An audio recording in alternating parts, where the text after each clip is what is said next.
There is a paint that makes a surface colder than the air around it in direct sunlight. Not cooler, colder.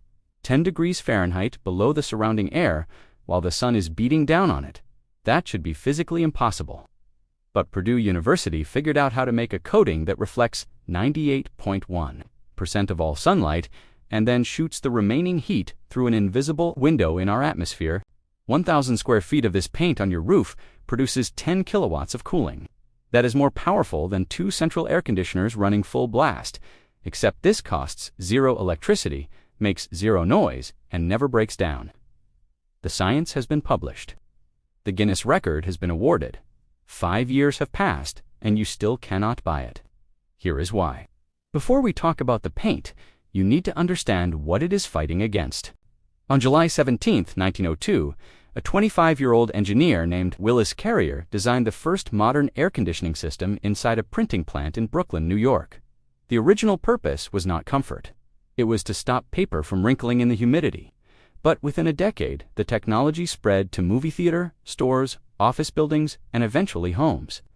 By the middle of the 20th century, air conditioning had reshaped where people lived, how buildings were designed, and how entire economies operated.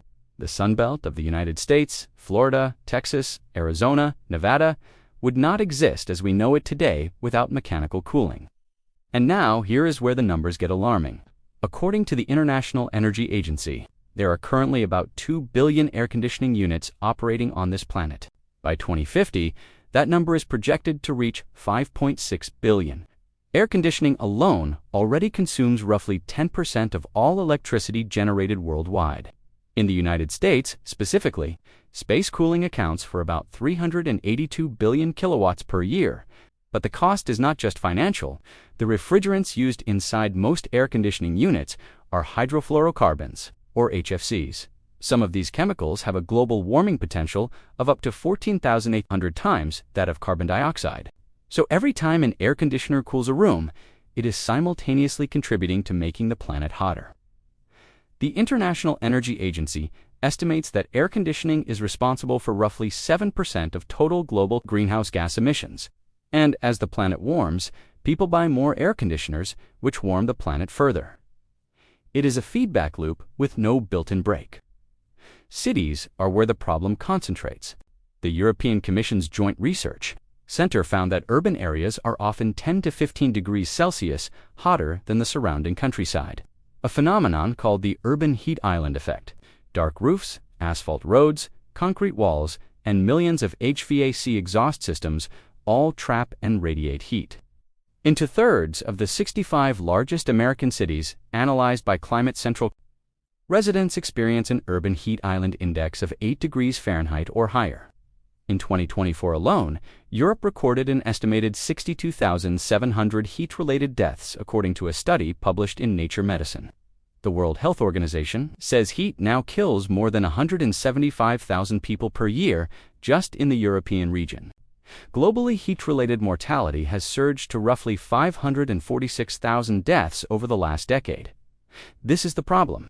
Mechanical air conditioning is the only mainstream solution. It is expensive, it poisons the atmosphere, it heats the city it is supposed to cool, and it is inaccessible to billions. The IEA estimates that only about 15% of people living in hot climates currently own an air conditioner, meaning roughly 3 billion people have no cooling at all. The global HVAC industry is worth an estimated $525 billion as of 2025 and is projected to surpass $1.2 trillion by 2035. There is no financial incentive inside that industry to replace itself, and yet the replacement already exists. Every object on Earth that has a temperature above absolute zero emits thermal radiation. Your body does it, your roof does it, the road does it. This radiation is in the form of infrared light, invisible to the human eye, but very real in terms of energy transfer. The warmer the object, the more infrared radiation it emits. A typical roof in sunlight might reach 150 degrees Fahrenheit or more, and it is constantly radiating infrared energy outward.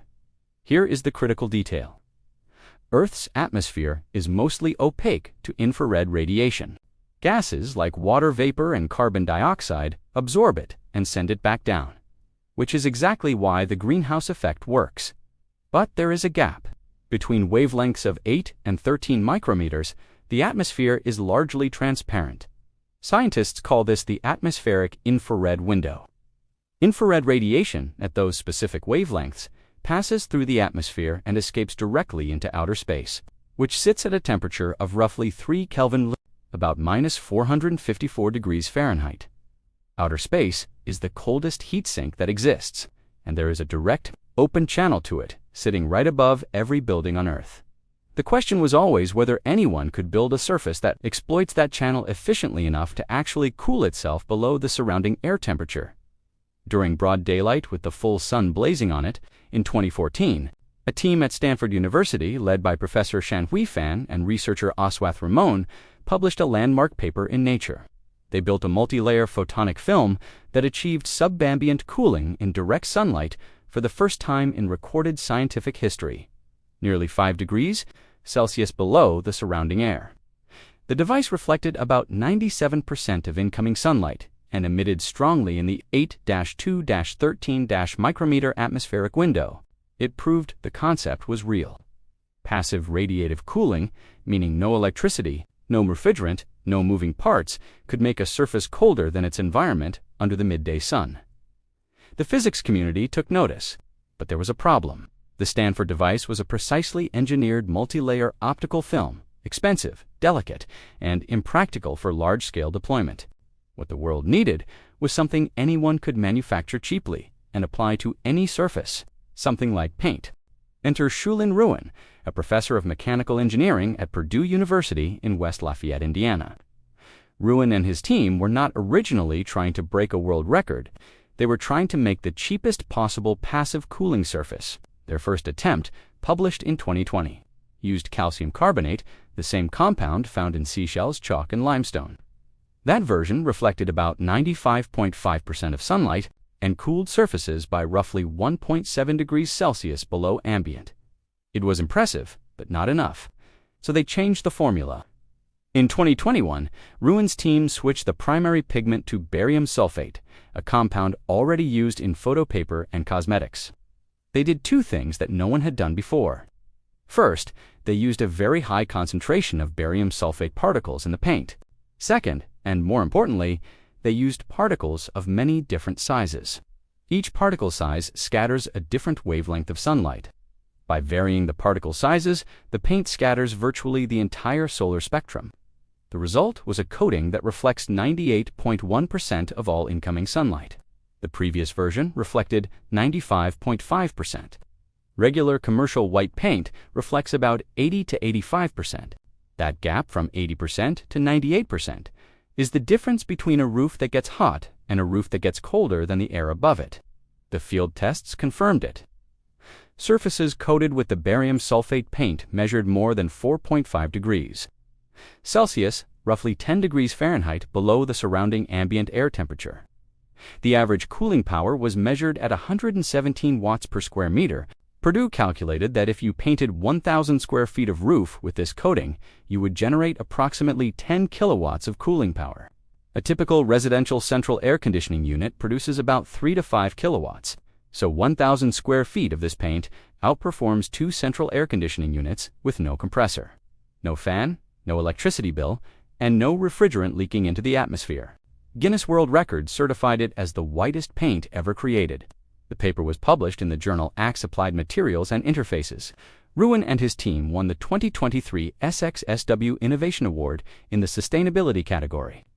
The New York Times called the invention superheroic. PBS asked whether it could save the Earth. Saturday Night Live referenced it. Stephen Colbert talked about it on his show. It was, by every measure, one of the most celebrated material science breakthroughs of the decade. In 2022, the team went further. They developed a thinner, lighter version using hexagonal boron nitride nanoparticles that weighed 80% less while achieving nearly identical reflectance.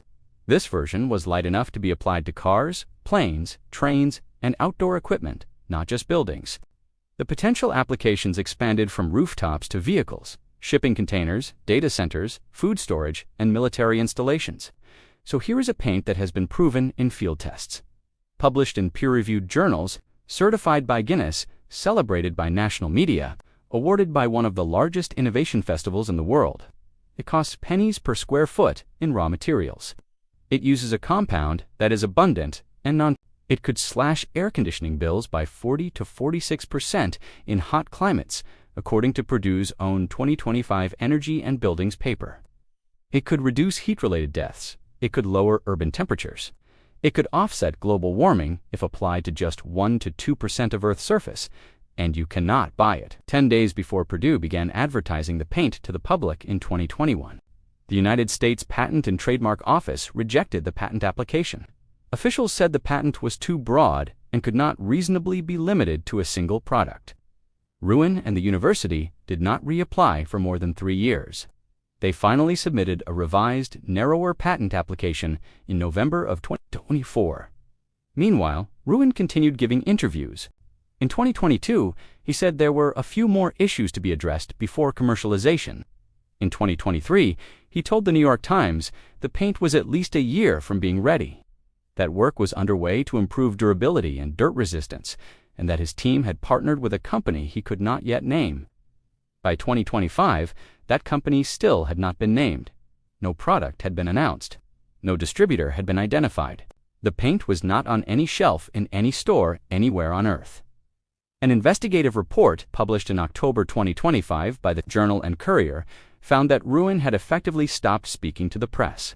A Purdue spokesperson said the commercialization process would remain confidential, and that Ruin was working toward significant milestones, but could not elaborate on what those milestones were. In rural Placer County, California, a man named Ken Winter had been tracking the paint since 2021. His county is burning. 94% of buildings are at risk of wildfire damage in the next 30 years, according to climate modeling data. Summer temperatures in the county seat reached 106 degrees Fahrenheit in 2024. He wanted the paint for his community. He checked regularly for updates. 4 years later, his verdict was simple. Since then, crickets. Nothing. Daniel Overby, an architect and professor of sustainable design at Ball State University in Indiana, put it bluntly. The science of it is a home run. In its effect, it is a home run. So what gives? Here is what most people do not realize. Reflective white roof coatings are not new. Cities have been using them for years. New York City runs a program called NYC that has coated millions of square feet of rooftop. Los Angeles, Chicago, Miami, and Phoenix all have cool roof mandates or incentive programs.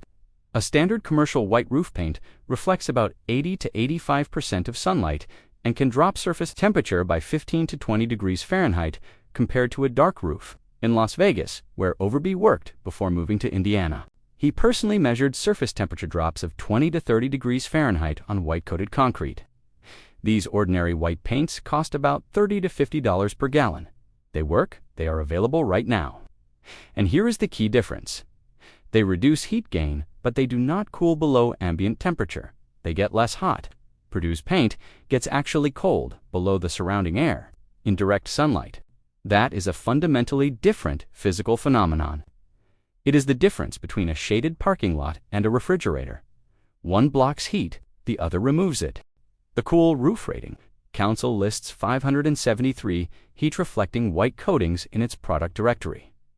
None of them achieve subambient cooling. The entire existing cool roof industry represents a partial solution. Purdue's paint represents the full solution, and the full solution remains locked inside a university lab. There are commercial players trying to bridge this gap. SkyCool Systems, a company co-founded by Stanford professor Shan Huifan and researcher Aswath Ramon, has developed radiative cooling panels, not paint, but rigid panels that have been field-tested on commercial buildings. A California Energy Commission report confirmed that SkyCool panels achieved meaningful energy savings and eliminated the need for rooftop sprinkler systems at test sites. But panels are expensive to install and limited in application. Paint is universal. You can roll it onto any roof, any wall, any surface, in any country, with no specialized labor. That is why Purdue's invention matters more than any panel or film. Let us do the math that nobody in the HVAC industry wants you to do. The average American home has roughly 1,500 square feet of roof area. At Purdue's measured cooling power of 117 watts per square meter, That roof would generate approximately 15 kilowatts of continuous passive cooling during daylight hours. The average central air conditioning unit produces 3 to 5 kilowatts and costs between $1,500 and $5,000 to install. It lasts 10 to 15 years. It consumes roughly 3,000 watts of electricity per hour. Over a 30-year mortgage, a homeowner will spend $60,000 or more on cooling costs alone. Now imagine painting your roof once every 10 years with a coating that provides triple the cooling output of your AC unit. Zero electricity cost, zero maintenance, zero. If the raw material cost is comparable to premium commercial paint, say $50 to $80 per gallon, the total cost to coat 1,500 square feet of roof might be $500 to $1,000. Compare that to $60,000 over 30 years. That is a 98% cost reduction for superior cooling performance. The reason you will not see this in a Home Depot commercial is the same reason you did not see electric cars in a Shell commercial. The incumbents do not profit from the replacement, and the environmental math is even more dramatic. Purdue's 2025 study found that in hot, dry climates like Phoenix, the paint reduces the equivalent of 665 pounds of CO2 per square meter over a 100-year span when you combine both the HVAC energy savings and the direct radiative heat rejection to space. The same study calculated that covering just 0.942 (2.02%) of Earth's total surface area with this paint would be enough to halt the current global warming trend entirely.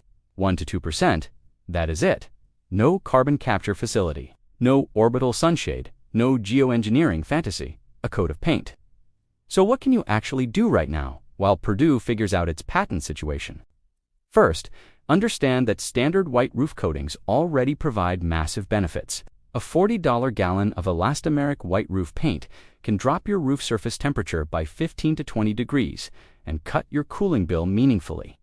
It is not subambient cooling, but it is available today, and it works. Second, if you are building or renovating, specify a cool roof. The Cool Roof Rating Council directory has 573 rated products. Third, contact your local representatives about cool roof incentives. Many cities already offer rebates of $1 to $5 per square foot for cool roof installations. And fourth, demand better. The science is settled. Stanford proved subambient radiative cooling is real in 2014. Purdue turned it into paint in 2020. The materials are abundant and non-toxic. The field results are published. The Guinness record is certified. The only thing missing is the will to put it on a shelf.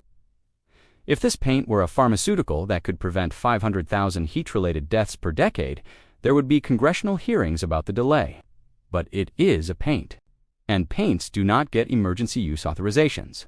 The atmosphere has an invisible window between 8 and 13 micrometers. Heat passes through it and escapes into the vacuum of space at minus 454 degrees Fahrenheit. A surface that reflects nearly all sunlight and emits strongly in that window becomes a one-way valve, absorbing almost nothing, rejecting almost everything. The result is a surface that is colder than the air around it. In sunlight, with no power, Purdue proved it works at the material level. The remaining question is not scientific. It is political, commercial, and industrial.